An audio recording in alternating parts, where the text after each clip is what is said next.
Кои възмерихме една пресва програмата, точките на кое за буклуците или за другите? Добре, Здравейте, момичета! Здравейте!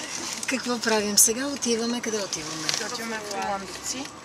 Обаче днес е много студено. Не знам, вие дали сте се облекли добре? Не, много. На мен специално ми е много студено. Успяхте ли вече да прочетете програмата? Някой, ако ви пита нещо, какво ще кажете? Чели сме. Чели сте? Кое ви харесва най-много? Мен ми хареса за градинаря и за буклука. Как ще се оправи с буклука? Градинаря, който...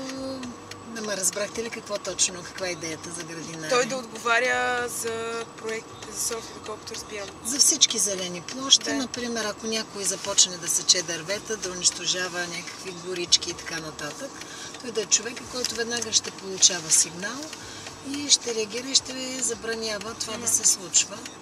В момента всеки си прави каквото си иска. Ето тук си секат и си подрязват някакви клони. Вчера гледах един репортаж как тръгва една бригада и започва си сече всичките дървета и като ги питат защо, не е много ясно, нали? Здрави дървета и си ги секат и затова искаме да се спре с това и да има един човек, който да отговаря. И буклука, да, не ви ли харесва това, че предлагаме един голям увеселителен парк, тип София Ленд? Вие сте и големи, обаче все пак Няма ще има и кафета, ще има такива атракции, които вие знаете, че и големите ходят там. Да, тип София. Читалището е до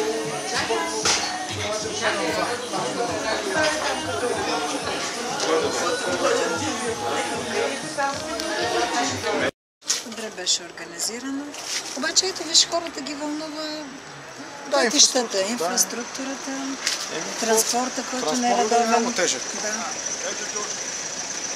Заповядайте, здравейте. Аз събирам сега, да ги набираме, Събира се идейници, чудесно. сега над 30 човек. Чудесно, благодаря.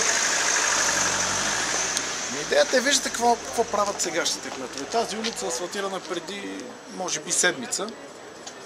Ма тя е много малко от Тя е всичко, малка, тя е около всичко 50-60 метра, но само вътрешността е разбита. Тотално е разбито и 25-30 години едно и също гледаме. Нищо не е променено, само едни голи обещания. Много разбити улици. Просто аз докато дойда до тук не видях нито една нормална улица. Всичките са с дупки, неасфалтирани, лошо поддържане. И няма транспорта. Гражданите тук на квартала имат огромното желание по някаква маршрутна линия да викат да бе направите да се движи. Няма маршрутна. Има един трамвай, който е на около 2 км от края на квартала. Вечер няма осветление.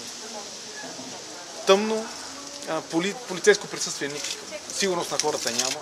Това трябваше да го кажеш и пред медиите. Виж, пропусна да го кажеш. Виж какви важни неща. Да, сигурност никаква няма. Има оплаквания на самите хора.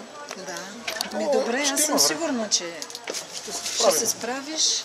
Желая ти успех. Ние тръгваме на следващата среща. Където има нужда да идвам и помагам. Добре. За общия успех.